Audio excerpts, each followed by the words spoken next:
las cavidades corporales, que también es de tipo trasudado, se llama derrame. Entonces ahí tenemos dos términos que hay que diferenciar. Uno es acumulación de cantidades anormales de líquido en el espacio intersticial de los tejidos, y el derrame es la acumulación de cantidades anormales de líquido de tipo trasudado en las cavidades corporales. Eso se llama derrame. ¿Cuál es el mecanismo para que se acumulen estas cantidades anormales de líquido de tipo trasudado? Vamos a tener que solamente se debe a la alteración de las diferentes presiones que existe dentro de los vasos sanguíneos y fuera de los vasos sanguíneos, que permite el intercambio de fluidos con los componentes intravasculares y el espacio intersticial o extravascular. Para que haya este intercambio, especialmente a nivel del extremo arteriolar, a los capilares, el extremo venular, tiene que existir diferentes presiones que permita que se intercambien líquidos entre el espacio intravascular y el espacio extravascular. Normalmente eso ocurre. Por eso es que hablamos de presiones hidrostáticas, presiones oncóticas y presiones osmóticas. Estos tres tipos de presiones permiten el intercambio de líquidos, intercambio, salida de proteínas, etcétera, etcétera, del espacio intravascular al espacio extravascular o del espacio extravascular al espacio intravascular. No se olviden que siempre hay intercambio de sustancias, de líquido, de proteínas entre los componentes intravasculares y los componentes extravasculares o el espacio intersticial. Ahora, cuando se alteran estas presiones, entonces vamos a tener el escape de líquido plasmático al espacio intersticial. ¿Sí?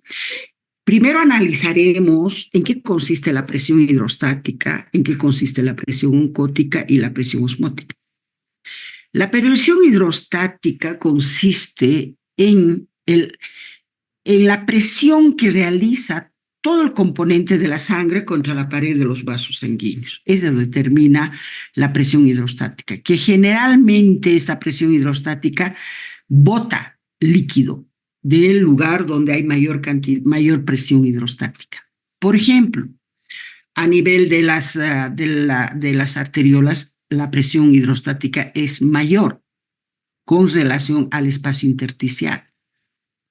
Entonces, por eso es que siempre va a haber intercambio, vas a ver salida de líquido plasmático pobre en proteínas hacia el espacio intersticial.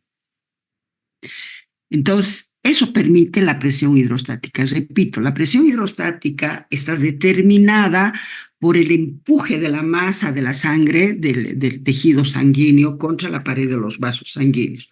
Esta presión hidrostática empuja líquido hacia, se podría decir, hacia el espacio intersticial. Pero en situaciones normales, este líquido que sale del extremo arteriolar es recogido, se podría decir, por el extremo venular. No se olviden que el intercambio normal entre componentes intravasculares y el tejido intersticial, siempre existe este intercambio de sustancias, de líquido, a nivel de los capilares, ¿no es cierto? Entonces, de eso estamos hablando. Ahora, otra presión que permite este intercambio de líquido, de sustancias entre los componentes intravasculares y el espacio intersticial, es la presión oncótica. Esta presión oncótica está dada por las proteínas. Y esta presión oncótica dada por las proteínas se caracteriza porque retiene líquido. O sea, donde hay mayor cantidad de proteínas, hay mayor presión oncótica, y ahí vamos a tener que se retiene el líquido donde están estas proteínas. Y la otra presión que también juega un papel importantísimo en este intercambio de líquido entre los vasos sanguíneos y el espacio intersticial o las cavidades corporales, es la presión osmótica. La presión osmótica generalmente está dada por la cantidad de sodio, ¿no es cierto?, que se presenta en el organismo. el sodio es hiperosmolar y por lo tanto va a retener el líquido donde hay mayor cantidad de sodio en los espacios, dentro de los vasos sanguíneos o fuera de los vasos sanguíneos. Estas son las presiones que determina el intercambio de líquido con los componentes intravasculares y los componentes extravasculares o el espacio intersticial. En situaciones normales, el juego de estas presiones permite este intercambio sin que haya ninguna patología. Ahora les decía de que el edema que se forma por alteración de estas presiones es de tipo trasudado. ¿Eso qué significa? Este líquido de tipo trasudado es un líquido pobre en proteínas, pobre en células. Ese es el líquido de tipo trasudado. Entonces, cuando estemos hablando de edema de tipo trasudado, es por la alteración de estas presiones que les he dicho: presión hidrostática, presión oncótica y presión osmótica. Hay muchas enfermedades que nos van a llevar a alterar estas tres presiones. Bien.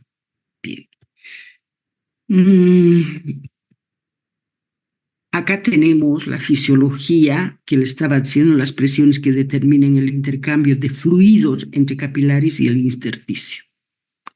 La presión hidrostática, este es el extremo arterial o el extremo arteriolar, y este es el extremo venular. Miren, en el extremo arterial normalmente la presión hidrostática es mayor que en el extremo venoso. Entonces, acá va a haber salida más de líquido de tipo trasudado, y miren, la presión osmótica permite de que la presión osmótica es mayor dentro de los vasos sanguíneos, ¿no es cierto? Y la presión oncótica también es mayor dentro de los vasos sanguíneos. No se olviden de que hay proteínas circulando junto con la sangre. Entonces, ese juego de presiones hidrostáticas, presiones oncóticas, presiones osmóticas, va a determinar la falla de cualquiera de estas presiones.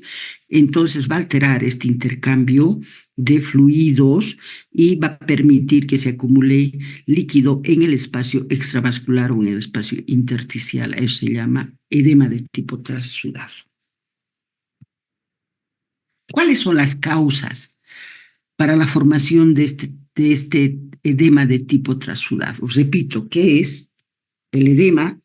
El edema es la acumulación de cantidades anormales de líquido, pobre en proteínas, pobre en células, líquido de tipo trasudado en el espacio intersticial o en el espacio extravascular.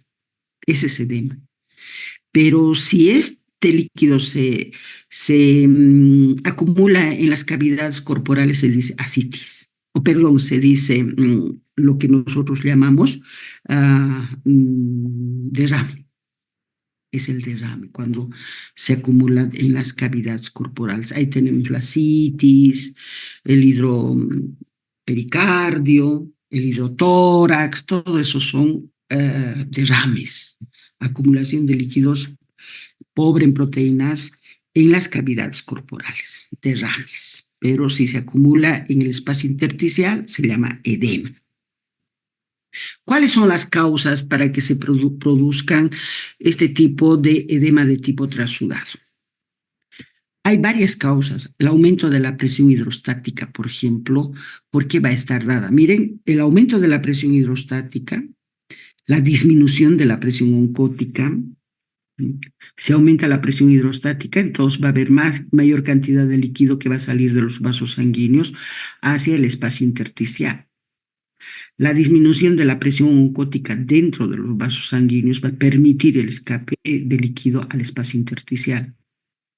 El aumento de la permeabilidad capilar también sabemos que eso nos va a producir mayor cantidad de salida de líquido al espacio intersticial o a las cavidades corporales. Y la obstrucción del flujo linfático también, porque no se olviden, acá por ejemplo estamos hablando de vasos linfáticos que, si bien todo el líquido que sale por el extremo arteriolar, por los capilares, tiene que retornar hacia los vasos sanguíneos a través del extremo venular, pero a veces no es suficiente eso y los vasos linfáticos son los que recogen para devolver todo ese líquido a la circulación sanguínea. Ahora bien, estas son las causas, alteración de estas presiones para que nos dé ese edema de tipo trasudado. ¿Y cuáles son las causas para un aumento de la presión hidrostática? La insuficiencia cardíaca. La insuficiencia cardíaca va a permitir, ustedes saben muy bien que cuando hay una insuficiencia cardíaca va a haber una rémora de la circulación sanguínea, va a haber un aumento de la cantidad de sangre que se va acumulando en las venas pulmonares.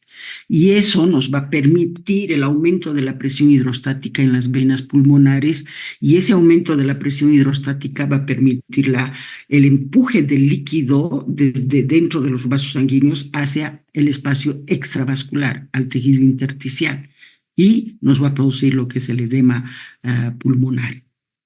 Entonces, miren, la insuficiencia cardíaca permite de que se estanque la sangre, podríamos decir, rémora sanguínea en los vasos, en las venas pulmonares, y eso nos puede llevar a un edema pulmonar. ¿Sí? ¿Por qué? Porque hay un aumento de la presión venosa. Si se estanca la sangre en las venas pulmonares, por lo tanto, esa sangre que se está estancando va a presionar a las paredes de la pared de las venas y eso nos va a permitir el aumento de la presión hidrostática, presión venosa. Luego también tenemos la insuficiencia renal. En una insuficiencia renal, ¿qué es lo que tenemos? En una insuficiencia renal va a haber retención de sodio. Y el sodio es hiperosmolar. Se retiene el sodio y se aumenta la cantidad de líquido, ¿no es cierto? Y eso nos va a permitir el aumento de la presión hidrostática también. Bien, y la cirrosis hepática. ¿Qué pasa con la cirrosis hepática? En una cirrosis hepática, usted sabe muy bien que el hígado normalmente realiza muchas funciones y una de sus funciones es síntesis de proteínas. Entonces, si estamos hablando de un hígado que no está funcionando porque es cirrótico, entonces va a haber menor cantidad de proteínas y además va a haber pérdida de proteínas. ¿Y eso a qué nos va a llevar? Ustedes saben que las proteínas retienen líquido y si no hay, y si baja esa presión oncótica, entonces va a haber también pérdida de líquido del espacio intravascular hacia el espacio extravascular o al espacio intersticial. Eso con relación al aumento de la presión hidrostática que permite la salida del líquido pobre en proteínas y en células y va a permitir la acumulación de líquido de tipo trasudado en el espacio intersticial. Hay también otras causas como las nefropatías glomerulares, la cirrosis hepática que disminuye la presión oncótica. Acá está la presión oncótica. Ustedes saben muy bien que la presión oncótica está determinada por las proteínas. Mayor cantidad de proteínas, presión oncótica mayor, y eso permite retener el líquido en el lugar donde hay mayor presión oncótica. Y si en las nefropatías glomerulares, ustedes saben muy bien que hay pérdida de proteínas. En algunas nefropatías glomerulares hay pérdida de proteínas. La cirrosis hepática es un hígado que está enfermo, por lo tanto no sintetiza muchas proteínas, por lo tanto va a haber disminución de la síntesis de proteínas, pérdida de las proteínas por las nefropatías glomerulares, y eso nos va a permitir la disminución de la presión oncótica. Y como no va a haber presión oncótica dentro de los vasos sanguíneos, que retiene el líquido dentro de los vasos sanguíneos, eso va a permitir de que ese líquido pueda salir, pueda escurrirse hacia el espacio intersticial. También el aumento de la permeabilidad capilar es otra de las causas que nos va a llevar al edema de tipo transudado. Por ejemplo, cuando hay una lesión de la permeabilidad de los capilares, por ejemplo, sustancias tóxicas que lesionen las células endoteliales, las anoxias, todo eso nos va a permitir de inicio un edema de tipo transudado. La obstrucción del flujo linfático. Les decía que los vasos linfáticos juegan un papel muy importante para recoger todo el líquido intersticial que se ha formado y devolver a la circulación sanguínea. Pero si se obstruyen los vasos linfáticos, como ocurre, por ejemplo, en el vaciamiento de los ganglios axilares en los cánceres de mama, cuando hay tumores malignos en la glándula mamaria, un carcinoma, por ejemplo, y donde ha habido infartación de los ganglios, entonces se hace un vaciamiento ganglionar. ¿Ah? Y ese vaciamiento ganglionar permite que se obstruyan los vasos linfáticos. Es por eso que estos pacientes que son sometidas a estas cirugías, a la radioterapia, se lesionan los vasos linfáticos del hueco axilar y frecuentemente vamos a tener ese miembro superior afectado que cursa con edema, ¿sí? Por la obstrucción linfática. Ahí está, las neoplasias, las radiaciones, cirugías con destrucción de vasos linfáticos, todo eso nos va a permitir la presencia de edema localizado en un miembro inferior, por ejemplo, o superior. ¿Ven? Esas son las causas y esas son las diferentes presiones que se alteran. Presión hidrostática, presión oncótica y la obstrucción de los vasos linfáticos y la presión osmótica también. ¿Cuál es la patogenia o mecanismo de la formación del edema de tipo transudado? Dependiendo cuáles son las patologías. Por ejemplo, aquí tenemos la insuficiencia cardíaca. Otra causa para la formación del edema de tipo transudado es la insuficiencia renal, la insuficiencia hepática. Todas estas alteraciones nos van a llevar a alterar las presiones hidrostática, oncótica y osmótica. Estas son las causas. Y miren, en una insuficiencia cardíaca, por ejemplo, hay mayor volumen circulante, ¿no es cierto? Pero a nivel de las venas, de las venas pulmonares, aumenta la presión de las venas pulmonares, aumenta de la presión capilar, y ustedes saben muy bien la presión, y estamos hablando acá de la presión hidrostática. Esto es el aumento del volumen circulante de la sangre, ¿no es cierto?, por una insuficiencia cardíaca, pero a nivel de las venas, aumento de la presión venosa, dice ahí, ¿no es cierto? Y se aumenta la presión venosa y aumento de la presión hidrostática en los capilares, todo es por la presión hidrostática, y eso a qué nos va a llevar. Va a haber, ustedes saben muy bien que la presión hidrostática bota líquido dentro de los vasos sanguíneos al espacio intersticial y ese es el edema. Mayor presión hidrostática. Vamos aquí.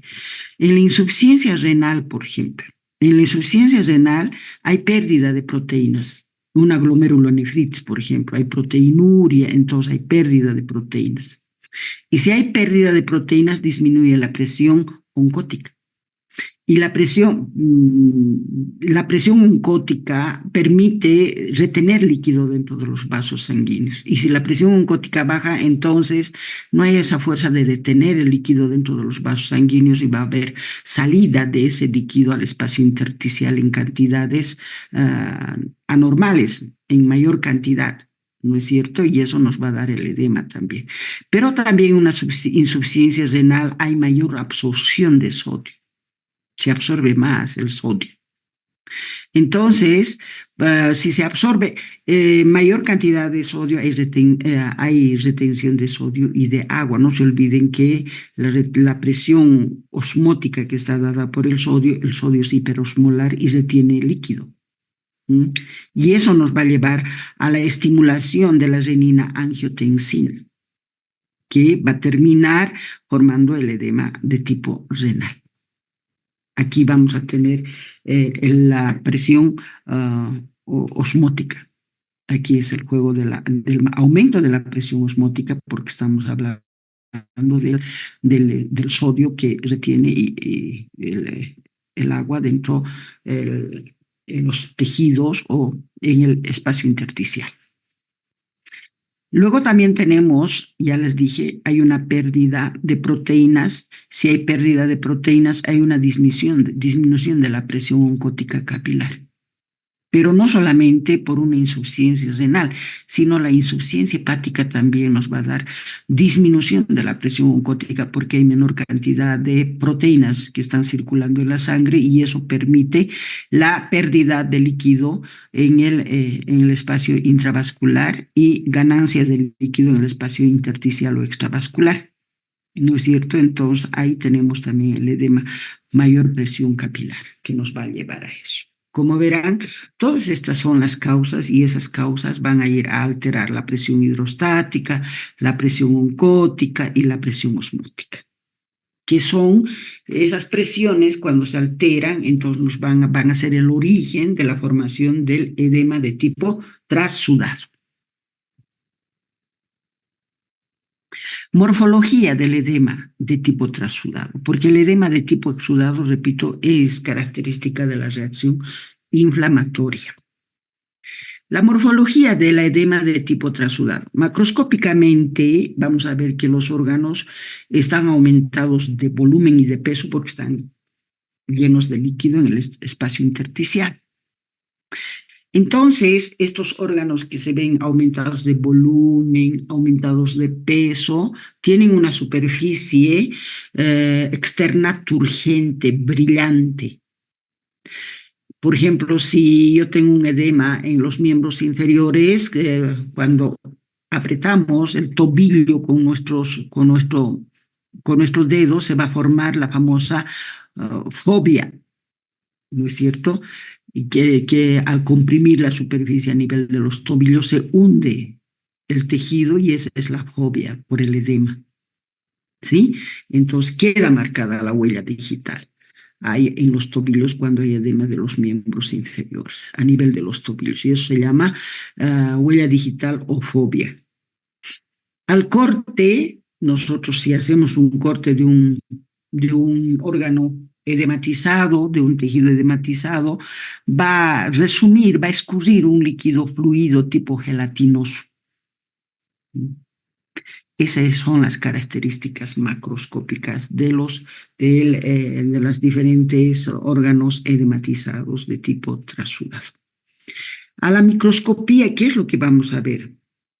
En la microscopía, cualquier tejido que presente edema intersticial, se van a ver separaciones entre células, entre células que existen en el tejido conjuntival. ¿Por qué? Porque el líquido, este líquido que es agua, escaso en proteínas, no se tiñe con eosinamatoxilina, con ningún colorante. Entonces, ¿qué vamos a tener? Vamos a tener espacios vacíos entre tejidos, entre células. Eso quiere decir que esos espacios están ocupados por el líquido pobre en proteínas. Luego también vamos a ver condiciones de eosinamatoxilina, espacios claros, o puede ser que se tiña de un rosado tenue. Cuando se tiñe de un rosado tenue estos espacios de los tejidos es porque las proteínas se tiñen con tinciones de eosinamatoxilina de color rosado. ¿Sí? Entonces pueden ser espacios vacíos, claros, o espacios donde haya como un manto de un tejido ensuciado, proteináceo, de un color rosado, plomizo, así, entre células en el tejido. Eso se llama el edema. Ahora, la acumulación de líquido de tipo trasudados en las cavidades corporales se llaman derrames. Por ejemplo, tenemos en la cavidad pleural, se llama hidrotórax. ¿Y por qué se acumula en la cavidad pleural este líquido de tipo trasudado que se llama hidrotórax? Pueden ser tumores pleurales, pueden ser tumores pulmonares, por una falla cardíaca de izquierda, una insuficiencia renal o una insuficiencia hepática. Todo eso nos puede llevar a un derrame pleural, a una... ahora tenemos también a nivel del espacio cardíaco, en el pericardio. Eso se llama hidropericardio. Hidropericardio. ¿Cuándo se presenta esta acumulación en el espacio pericárdico? En los tumores malignos que han dado metástasis al corazón, en los infartos cardíacos y en la uremia. Esas son las causas para el hidropericardio. Estamos hablando de acumulación de cantidades anormales de líquido de tipo transudado en las cavidades de los órganos. La cavidad pleural, cavidad pericárdica y en el peritoneo. Cuando se acumula en la cavidad peritoneal se dice ascitis. Las causas para la ascitis, la cirrosis hepática. ¿Por qué la cirrosis hepática? La cirrosis hepática se caracteriza porque hay mucho tejido fibrótico en el hígado. Y este tejido fibrótico, que son fibras colágenas, van comprimiendo los vasos sanguíneos. Y esa compresión de los vasos sanguíneos va a permitir acumulación de líquido dentro de los vasos sanguíneos. Va a haber aumento de la presión hidrostática y va a escurrir líquido hacia los espacios intersticiales. O puede ser también que sea en la cirrosis hay disminución de síntesis de proteínas, entonces también puede haber una disminución de la presión oncótica que nos permite la formación de ascitis, el síndrome nefrótico. En el síndrome nefrótico también hay pérdida de proteínas que nos va a llevar a la acumulación de líquido de tipo transudado en el peritoneo. ¿Sí? Entonces, hay muchas causas para que nos den este tipo de ascitis, que es acumulación de líquido de tipo transudado en el espacio, en el peritoneo.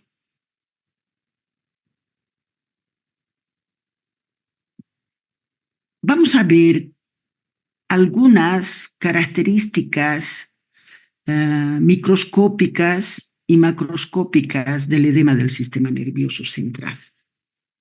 Para que haya un edema en el sistema nervioso central, las causas pueden ser obstrucción vascular, una embolia. Una embolia es el taponamiento brusco de un coágulo que se ha desprendido, de un émbolo que se ha desprendido de un trombo, y ese émbolo viaja junto con la circulación sanguínea hasta encontrar un vasito sanguíneo que ya no puede pasar y obstruye esta. Generalmente eso ocurre en el sistema nervioso central, ¿sí? Entonces hay obstrucción vascular. ¿Cuáles son los elementos que pueden obstruir los vasos sanguíneos a nivel de cerebro? Émbolos, trombos, tumores, ¿sí?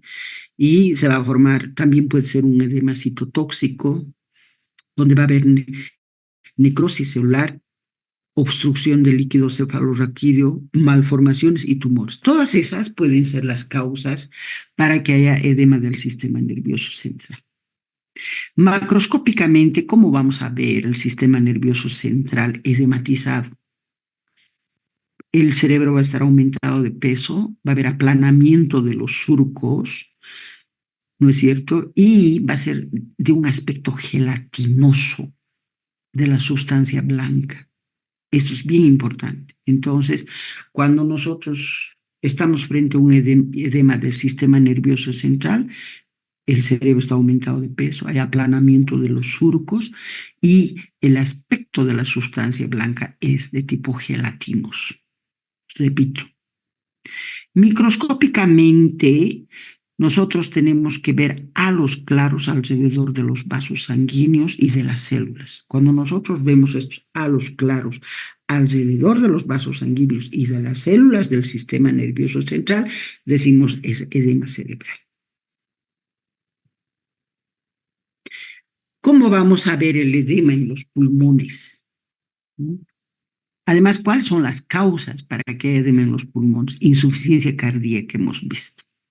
¿no es cierto? La insuficiencia cardíaca, la insuficiencia renal y la insuficiencia hepática. Todas esas causas nos pueden llevar al edema pulmonar. Tromboembolias también. Macroscópicamente, los pulmones van a estar aumentados de peso, ¿sí?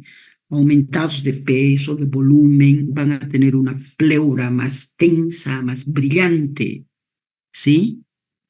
La superficie esta es abultada, es sólida, brillante, y al corte, cuando estamos cortando, escurre un líquido espumoso. Eso quiere decir que era un pulmón que estaba oxigenando bien. Quiere decir que ese pulmón estaba lleno de aire y por eso es que escurre un líquido sanguinolento espumoso al corte.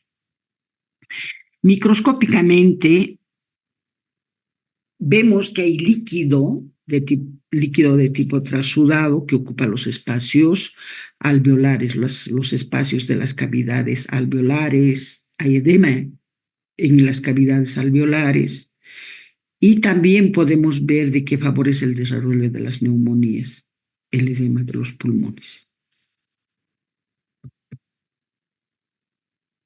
¿Cómo evoluciona el edema en los tejidos y las cavidades corporales? Se puede reabsorber, ¿no es cierto? Hay muchos mecanismos para reabsorber los líquidos que se acumulan en el espacio intersticial o en las cavidades alveolares. Entonces se puede reabsorber y no pasa nada, siempre solucionando el origen del edema, se resuelve este problema, se puede organizar.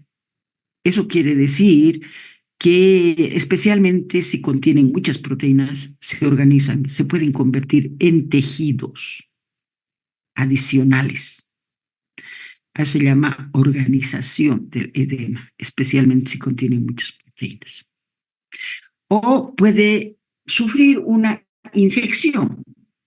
A eso se dice sobreinfección. Entonces no es fácil, pero no es bueno contemplar el edema. Hay que resolver el edema porque puede ir por cualquiera de estos tres caminos. Lo más importante es esta sobreinfección. Se contamina y vamos a tener un líquido contaminado y el tejido tiene que reaccionar con una reacción inflamatoria. En esa reacción inflamatoria puede haber destrucción de más tejido, etcétera, etcétera. Entonces, esa es la forma como evoluciona el edema en los tejidos y en las cavidades corporales. Ahora, ¿cuál es la significación clínica de este edema de tipo trasudado? Clínicamente son visibles cuando aumenta el 15% del líquido intersticial, o sea, 2 litros en un individuo de 70 kilogramos de peso. Solo cuando se ha aumentado un 15% del líquido normal es visible el edema intersticial o el edema en las cavidades corporales, o las ascitis. 15%, que equivale a 2 litros en los individuos de 70 kilos de peso. Generalmente se presenta en las regiones maleolotibiales, en las regiones sacras, en las áreas periorbitales, ¿no es cierto? Algunos pacientes se levantan con los párpados hinchados después de una noche, ¿no es cierto? También puede acumularse en los genitales externos. O sea, el líquido se acumula en todos aquellos tejidos laxos, más que todo, ¿sí? ¿Qué es el anasarca? El anasarca es cuando todos los componentes del organismo se edematizan, inclusive las mucosas. Eso se llama anasarca. Es el edema generalizado que afecta inclusive a las mucosas. Eso es anasarca. Todos los tejidos, los órganos empiezan a edematizar. Ejemplo de eso son aquellos niños desnutridos con una desnutrición muy crónica. Eso se llama anasarca. Hasta las mucosas están edematizadas. Anasarca. El edema cerebral clínicamente cursa con cefalea, hay un dolor de cabeza, la cefalea, pero se acompaña de vómitos en escopeta, sin previas náuseas. Eso quiere decir vómitos en escopeta y convulsiones. O sea, para que el paciente vomite no hay náuseas previas, sino que ¡bruc! Inmediatamente vomita esos vómitos en escopeta. Ese es típico del edema cerebral. Entonces cursa con cefalea, cursa con vómitos en escopeta, donde no hay previo aviso de náuseas para este vómito y convulsiones. El edema pulmonar, evidentemente, si las cavidades alveolares están ocupadas por líquido de tipo extrasudado, entonces se altera el intercambio oxígeno-sangre y por supuesto va a haber bloqueo de la ventilación que nos va a llevar a una anoxia. Bien, esas son todas las características del edema, ¿no es cierto? Y del derrame. Repito, el edema es la acumulación de cantidades anormales de líquido de tipo trasudado en el espacio intersticial.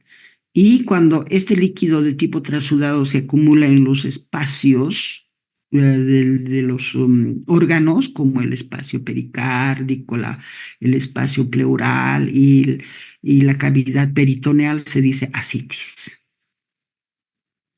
Bien, vamos a entrar a ver otra patología cardiovascular, hiperemia y congestión. Estos términos hay que entenderlos muy bien, qué es hiperemia y qué es congestión. Para ambos, tenemos que entender que hiperemia y congestión es el aumento del volumen de la sangre, ¿sí? En un foco. Aumento de volumen de la sangre en los tejidos, pero en un foco. Este aumento de volumen de la sangre en los tejidos, que es focal, puede ser por las alteraciones del flujo sanguíneo. Como hay alteración del flujo sanguíneo, por ejemplo, un enlentecimiento de la circulación sanguínea por una vasodilatación, ¿sí? Entonces, eso nos va a llevar a hiperemia y congestión. Cuando hacíamos el tema de inflamación aguda, decíamos vasos sanguíneos dilatados y congestivos. ¿Por qué? Porque había mayor cantidad de sangre que se estaba acumulando, ¿no es cierto? Y eso se dice congestión vascular o hiperemia. Por la acumulación de cantidades anormales de sangre en un foco dentro de los vasos sanguíneos. Ahora, cuando esta acumulación de la sangre se presenta en venas, se dice congestión. Y cuando la sangre se acumula en las arteriolas, se dice hiperemia. Entonces, hiperemia y congestión es lo mismo, acumulación de cantidades anormales en un espacio vascular. Si es acumulación de sangre en un espacio vascular, que es las venas, se dice congestión. Si es arterias, se dice hiperemia. En otras palabras, la congestión es la acumulación de sangre no oxigenada, venas. La hiperemia es la acumulación de sangre oxigenada, arterias, arteriolas. Es lo mismo. Únicamente estamos haciendo la diferencia si es sangre oxigenada o sangre no oxigenada. Si es sangre no oxigenada, entonces estamos hablando de venas y eso es congestión. Si es sangre oxigenada, estamos hablando de arterias y eso es hiperemia. Acumulación de sangre oxigenada, acumulación de sangre no oxigenada. Hiperemia y congestión. Microscópicamente se observan los capilares dilatados. Entonces, estos capilares están dilatados con luces amplias y llenos de glóbulos rojos. Los capilares. Ahora, la clasificación de la hiperemia y la congestión según las causas. Por ejemplo, tenemos la clasificación de la hiperemia activa, dice. Y se caracteriza porque presenta una dilatación de arteriolas y capilares. la congestión activa o la hiperemia es la dilatación o se presenta por la dilatación de arteriolas y capilares. Si estamos hablando de arteriolas y capilares, estamos hablando de sangre oxigenada, entonces es hiperemia. Activa es esta.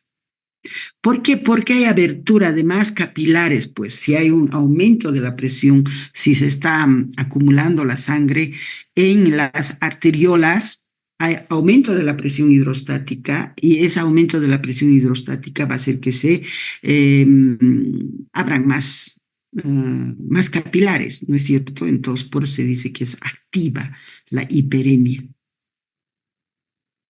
Pero además puede haber liberación de sustancias vasoactivas, como por ejemplo la adrenalina.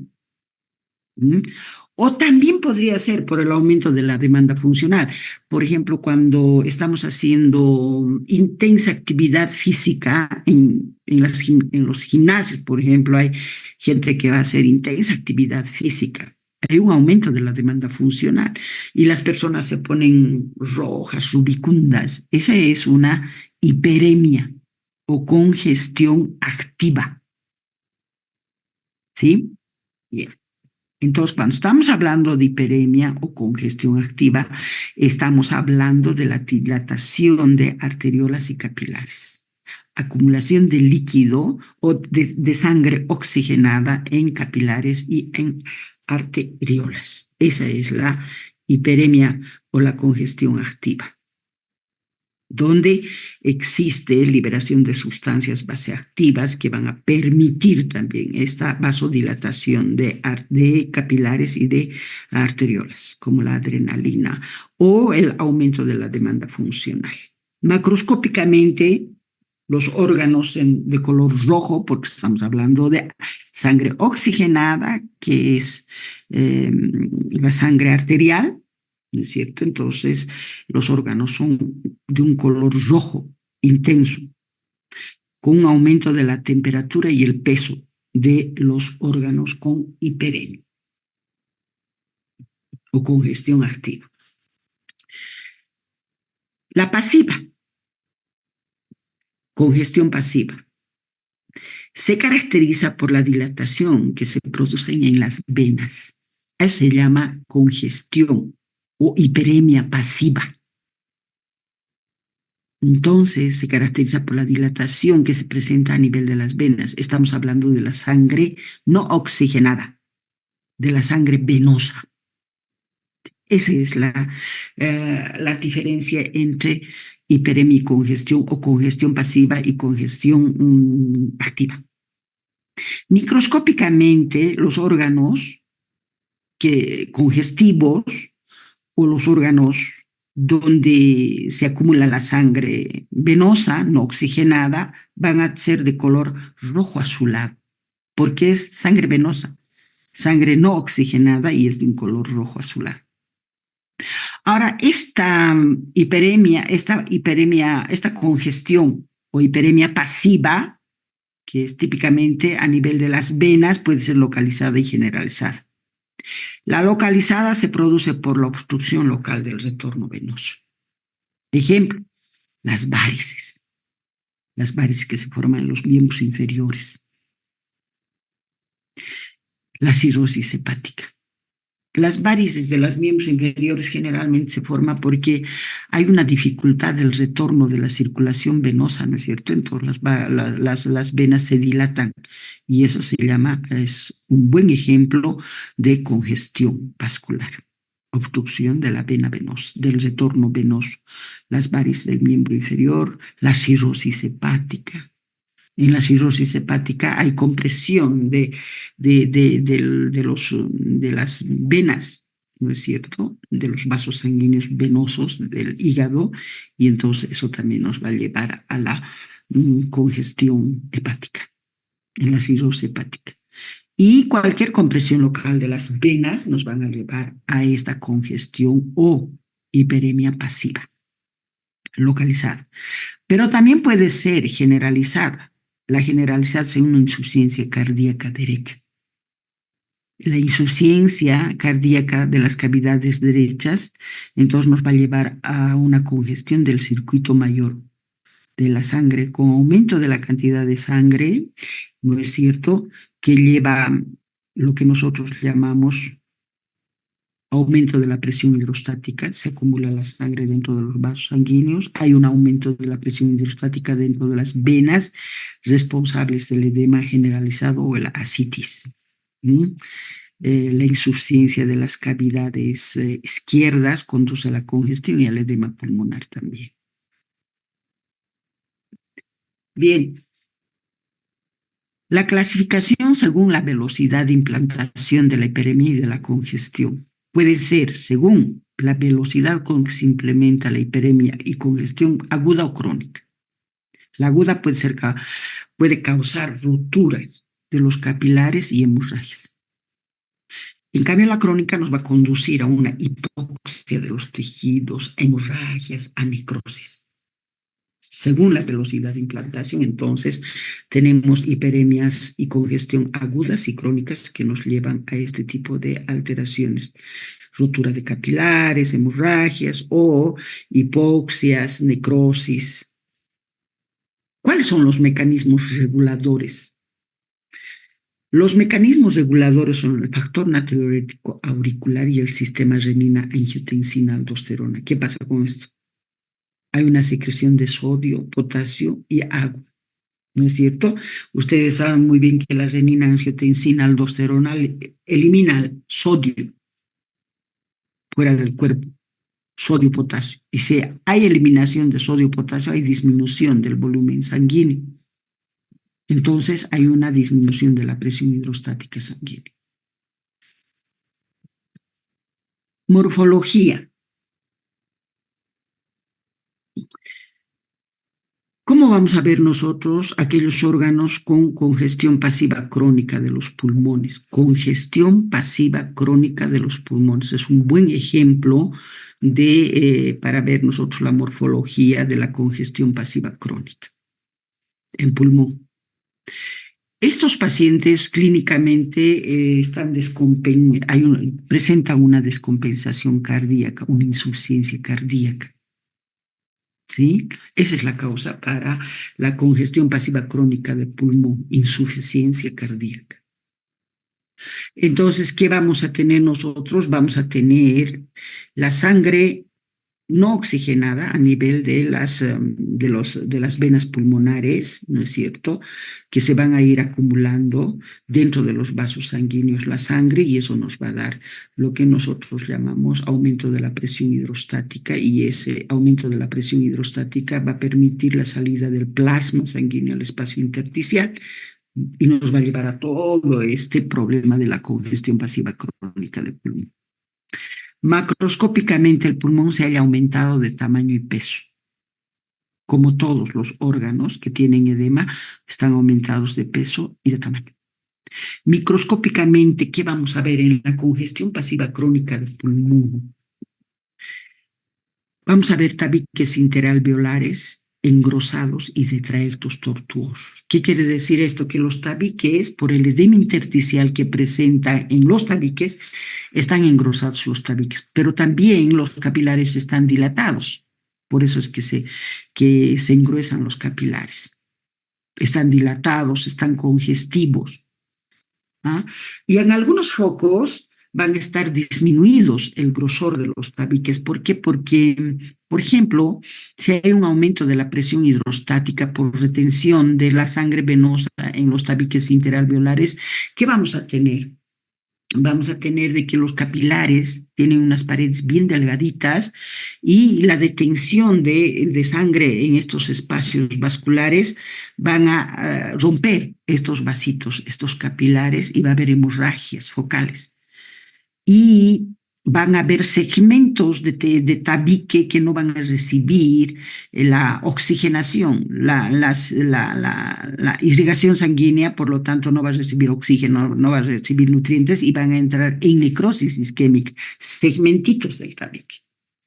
Van a entrar en necrosis isquémica. Y ustedes saben muy bien que todo tejido necrótico es eliminado por una reacción inflamatoria. Entonces, y En esa reacción inflamatoria van a liberar este tejido necrótico y va a ser reemplazada por tejido fibrótico porque cicatriza después eso. Se tiene que curar por cicatrización.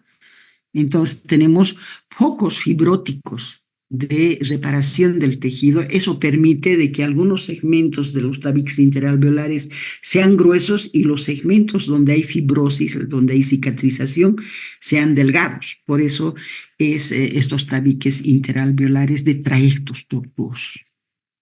¿Sí? Hay dilatación en forma neurismática de los capilares porque se está deteniendo la sangre de tipo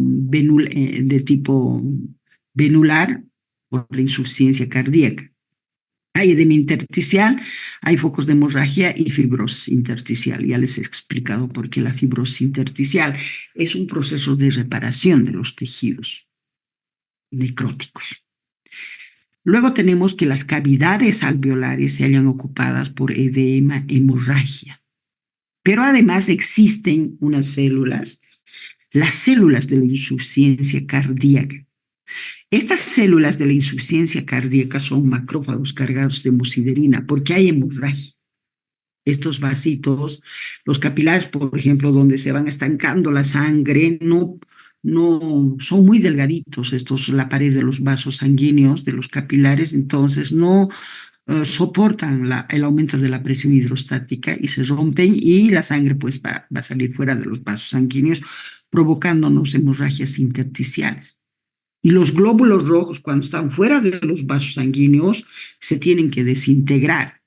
Y la desintegración nos va a llevar a una serie de pigmentos que se van formando, ¿no es cierto?, cuyo producto final es la hemosiderina, que es un pigmento de la degradación de los glóbulos rojos, la hemosiderina. Entonces, los macrófagos que se encuentran en las cavidades alveolares, en los tabiques interalveolares, tienen que eliminar esta hemosiderina porque es una sustancia extraña al tejido normal. Entonces fagocitan y tienen que eliminar, pero esta hemosiderina, que es un pigmento de origen, que tiene su origen en los tejidos hemorrágicos, están dentro de los macrófagos y se llaman, estos macrófagos cargados con hemosiderina se llaman células de la insuficiencia cardíaca. Esto nos permite decir que estamos frente a una patología crónica, congestión pasiva crónica de pulmón. Luego tenemos de que ocurre de que les decía que se repara, que se cura esos tejidos necróticos de los tabiques interalveolares por fibrosis. Cuando el tejido pulmonar presenta mucha fibrosis intersticial, se llama induración parda. Induración parda, ¿por qué? Porque hay mucho tejido fibrótico y la hemosiderina, que es de un color amarillo, café amarillento, por eso se dice induración parda. Cualquier tejido que haya sufrido fibrosis, la cirrosis hepática, por ejemplo, son tejidos fibróticos de un color pardo y se dice induración parda. En este caso, en la congestión pasiva crónica de pulmón, por la presencia de la hemosiderina, que son fagocitados por los macrófagos, y esos macrófagos se llaman células de la insuficiencia cardíaca, típicos de la congestión pasiva crónica de pulmón.